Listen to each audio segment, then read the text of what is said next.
Before you begin, remove the base enclosure, battery, wireless LAN module, display panel assembly, display bezel, hinge covers, and display panel.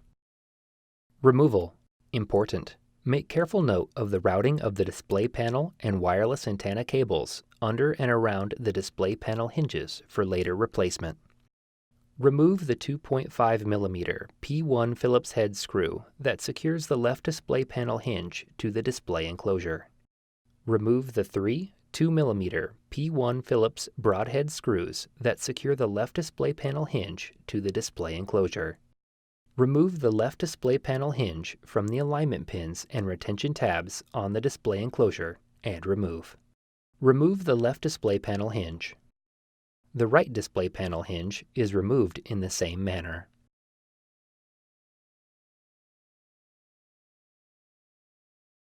Reverse this procedure to install the display panel hinges.